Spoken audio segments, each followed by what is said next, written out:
Aajonus Vonderplanitz was a man who lived an incredible life. In this video, I'm going to be telling you about his whole life story from birth to death. However, I have to mention that in order to comply with YouTube's guidelines, I'm going to have to leave out certain details and be rather vague about certain things that happened in Agenus' life. Aajonus Vonderplanitz was born on April 17, 1947 in Denver, Colorado. He was born into an extremely abusive household. His mother was a Catholic who worked as a nurse, and his father was a scientist and inventor who was often too busy with his work to be involved in Agenus' home life. Agenus' mother was heavily fear-mongered by the medical industry because she was a nurse, which resulted in him being overly medicated. Agenus was also fed a diet primarily consisting of canned foods. He also loved to eat junk food like powdered donuts and cereal, and he was also particularly fond of drinking soda, particularly RC Cola. When Agenus was 18 months old, he developed severe autism from something that the medical industry did to him. His autism was so severe that he was unable to understand basic language. Due to the abuses of the medical industry and the horrific diet that Agenus was on, he developed multiple severe diseases by the time he was 8 years old, particularly fibromyalgia. He was also constantly sick and in pain as a child. He would have colds that lasted several months.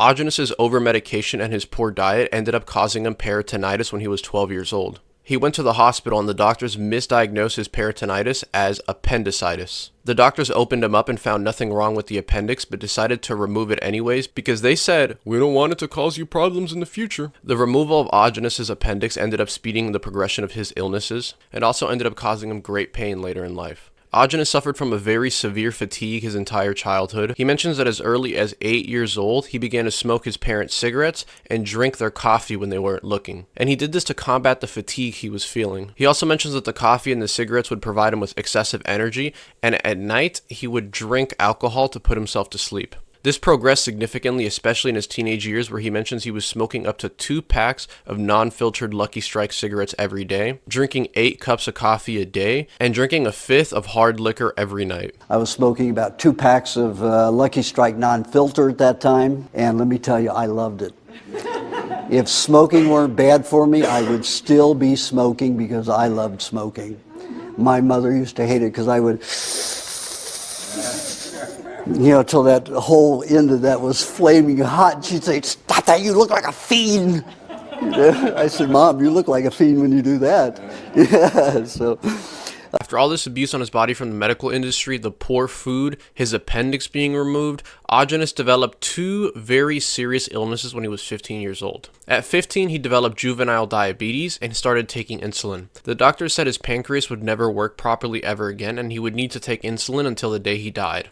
At age 15, Agenus also developed angina pectoris, which are essentially miniature versions of heart attacks, where you feel extreme pain in your chest where your heart is. Now, Agenus does describe these angina pectoris attacks as heart attacks. They aren't technically heart attacks, but they feel like heart attacks. He mentions that he had 300 of these attacks by the time he turned 22, and he mentions that in about 50 of them, he completely lost consciousness. He mentions that he would have about 5 a week, and he would often have them in school, and his teachers thought it was all in his head and that he was possibly faking it. Because remember that Agenus had autism. And remember, Agenus grew up in the 40s, 50s, and early 60s. Back then, we didn't really understand what autism was. A lot of his teachers thought he was just an imbecile or he was faking it. But anyways, as you can see, Agenus has suffered a lot through his childhood years. When Agenus was 16, he started dating a girl that he had known for a few months, and they ended up getting married and having a child 2 years later. Agenus had his child when he was 18 years old, and this is the child that he speaks about in his book, We Want to Live, that he refers to by the pseudonym as Jeff.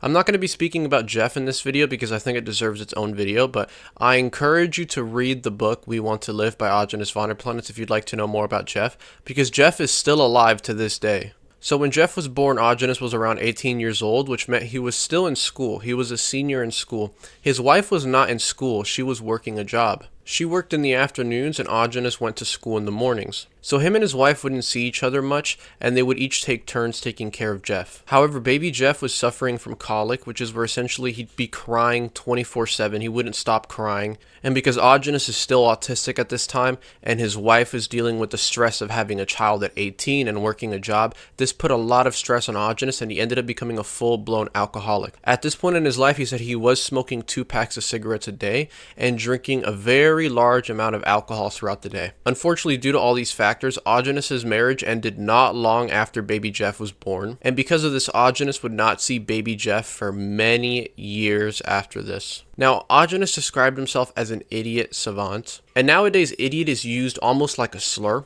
but back then idiot was actually a medical term just to describe somebody who is mentally disabled. So this term idiot savant essentially means a person who's mentally disabled, but they have an extreme intelligence for certain things. I'll give you this brilliant example. I've previously talked about my childhood autistic best friend. I have a best friend who I don't really talk to that much, but we do interact with each other, and I treat him like he's my younger brother. He is very autistic. He is diagnosed autistic. He's on the autism spectrum. The guy is completely socially incapable. He has little temper tantrums. He has fidgets. He stims out. He's very obviously autistic, but the guy has an incredible mind. The guy has an extraordinary memory. The guy can tell me memories from when he was like in first grade in perfect detail. And he has so many strange things memorized. Like he knows the capital of every single country on earth. He can identify every single flag on earth. You can get this guy to read a paragraph in a book one time, and then he'll be able to recite you the entire paragraph word by word without missing a single detail after only one read. He has an extraordinary mind. But like I said, the guy is mentally disabled. He can't really socialize well. He significantly struggles with conversations. It's almost as if he's like a 5-year-old child when you speak to him. But like I said, his memory is incredible. And Agenus had this thing, this idiot savant thing. He mentions that he was extremely good at writing computer programs, and keep in mind this was the early 60s, so anything dealing with computers would make you a lot of money. So after Agenus finished high school and he became estranged from his wife and child, he began writing computer programs for a trucking company and ended up making a lot of money. I didn't mention this earlier, but even though Agenus was born in Denver, Colorado, he moved to Cincinnati, Ohio, and spent the vast majority of his childhood in Cincinnati, Ohio. However, after he started making a lot of money from his computer programs, he ended up buying a house in Beverly Hills. So around this point, Agenus is around 19 to 20 years old, and he's still eating his horrible diet, and he's still smoking 2 packs of cigarettes a day, and he's drinking as many as 11 cups of coffee a day to keep his energy up so he can work. And at this point, he mentions he's drinking alcohol to go to sleep. And then sometime around this age of 19 to 20, Agenus started to vomit blood every single day. So of course, because this guy is vomiting straight blood out of his mouth, he goes to the hospital. He gets himself checked out, and the doctors say that he has an ulcer. They prescribe him Maalox, which is an antacid. It's very similar to Pepto-Bismol, and this only makes his condition worse. He mentions that for the first time in his entire life, he started to develop acne, and this was after consuming the Maalox. 6 months after the discovery of this ulcer, Agenus went back to the hospital, and the doctor said that he developed a tumor right next to the ulcer. So the doctors performed a vagotomy and a pyroplasty on him. A vagotomy is a procedure where doctors sever the vagus nerve in order to stop you from producing hydrochloric acid. And then the pyroplasty is where doctors cut an opening in the pylorus to allow food to exit the stomach. After this procedure, doctors told Agenus that he would be unable to digest food, and they also told him that he would never be able to eat raw food safely ever again. If he ever had even an apple, he would have to steam it to kill the bacteria. They said I would never be able to eat any raw food again, that if I ate even a banana or an apple, that I'd have to steam it. After this treatment, Agenus would get adverse reactions after eating cooked meat. He would develop pustules from his forehead all the way down to his feet anytime he ate cooked meat. So sometime after the surgery, Agenus developed another tumor at the incision point the doctors made. It was a rather large tumor. He said it got up to 1.5 inches wide and 3/4 of an inch high. So the doctors prescribed him 10 weeks of radiation therapy. This radiation therapy is what truly marked the destruction of Agenus's health. Agenus said the radiation therapy ended up cauterizing his spine, and he was unable to properly move for years after this. Agenus mentioned that after this, he became so ill he would have to crawl around his house, and eventually it led him to go into hospice care. Shortly after the radiation therapy, Agenus also developed blood and bone cancer that he attributed to the radiation therapy. I want to quickly mention that I had my channel striked for talking about that disease, so it is blurred out, but you guys should understand what I'm talking about. And in order to comply with YouTube guidelines, I have to make it clear I'm just repeating what Agenus said. So because Agenus developed bone and blood cancer, his doctors recommended chemotherapy, which he agreed to. He ended up doing 3 months of chemotherapy, which caused his hair to fall out, and the bone matter around his teeth disintegrated. His teeth didn't completely fall out of his face, but they ended up being like little nibs. You ever seen a crackhead that's been smoking crack for like 30 years?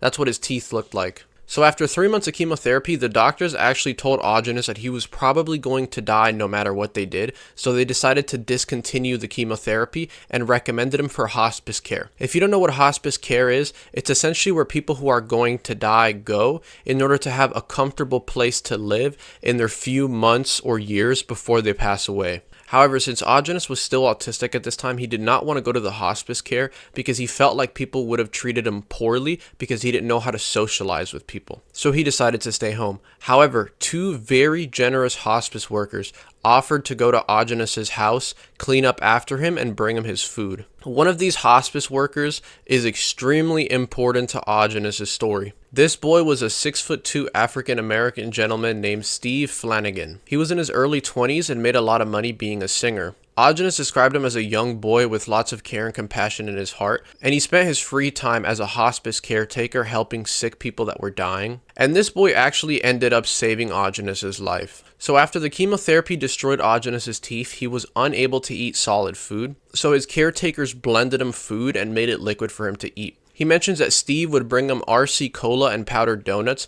would blend it together, and Agenus would drink that. Agenus was drinking powdered donuts and RC Cola. That's a fucked up mix. But anyways, Steve was hip to raw food and he didn't want to see Agenus eating this shit. So he tried to convince Agenus to drink raw carrot juice and raw milk. At first, Agenus declined because Agenus had an aversion to vegetables because the only time he ever consumed vegetables were cooked and he hated them. He mentions when he was a child, his mom tried to feed him cooked carrots and he absolutely hated it, so he declined. However, eventually he gave in and he drank the raw carrot juice, and he said it was the most delicious thing he had ever tasted in his life up to that point. He started drinking the carrot juice, and shortly after that he started to drink the raw milk. And Agenus says his health quickly started improving after this. And just to catch you up on the timeline, Agenus is around 21 to 22 years old at this point. Agenus says after 10 days of drinking the raw carrot juice and the raw milk, his autism symptoms significantly improved, to the point that he was able to start properly communicating with people. He mentions that he called his uncle, and his uncle couldn't recognize him because his uncle was used to Agenus not being able to properly communicate.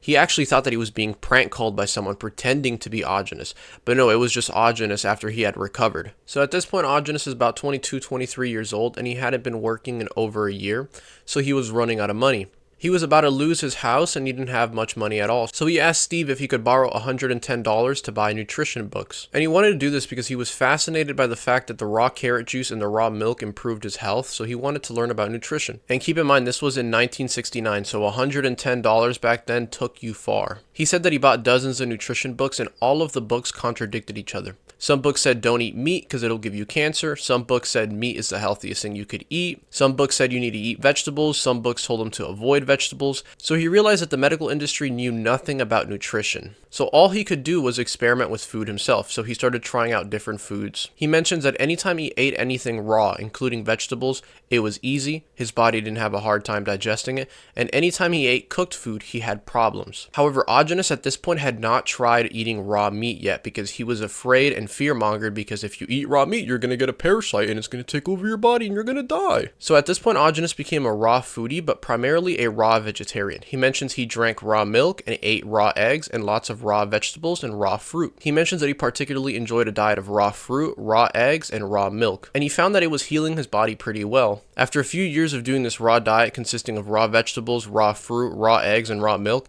his actually ended up going away. Right around the time he started this raw diet, he also discovered the power of hot baths. He found that if he did a hot bath from about 102 to 105 degrees, it significantly alleviated his pain and allowed him to sleep, because he mentions he was unable to sleep more than 10 minutes at the time. He mentions that he would frequently take 10-minute naps throughout the day, and that's how he got rest. But this hot bath allowed him to sleep for multiple hours for the first time in many years. He also mentions that he had times where he would break his diet and go back to eating powdered donuts and RC Cola, and he said that whenever he would do this, his autism symptoms would significantly worsen. And at some point, he also hired a nutritionist to teach him about nutrition. His nutritionist was about a 75% raw foodist. He primarily promoted the same diet Agenus was following, consisting of raw vegetables, raw fruit, raw eggs, and raw milk. However, his nutritionist told him to cook his meat, because if you eat raw meat, you're gonna die. His nutritionist also told him that oftentimes health is mind over matter, but Agenus questioned him, saying, well, whenever I eat this this garbage food, my autism symptoms significantly worsened. So obviously food has a lot to do with health. When Agenus turned 27, his health had significantly improved from the raw food diet, but it had not improved enough. And Agenus realized that he was never going to learn about true health reading medical books and even from this nutritionist that coached him. So he decided he was going to visit natural tribes to see what they do, because Agenus noticed that in nature, animals don't really suffer from diseases. So at this point in his life, Agenus ended up traveling the entire country on a bicycle. He lived with 4 different tribes, but the most important one is the Inuit/the Eskimos. He found that all 4 tribes that he lived with preached to him a diet of raw meat. However, Agenus couldn't take the tribes seriously because he often thought that the tribes were actually trying to kill him. Because keep in mind, white people and indigenous tribes in America tend to not get along because, colonialism and all that. So Agenus thought these tribes were just trying to kill the white boy.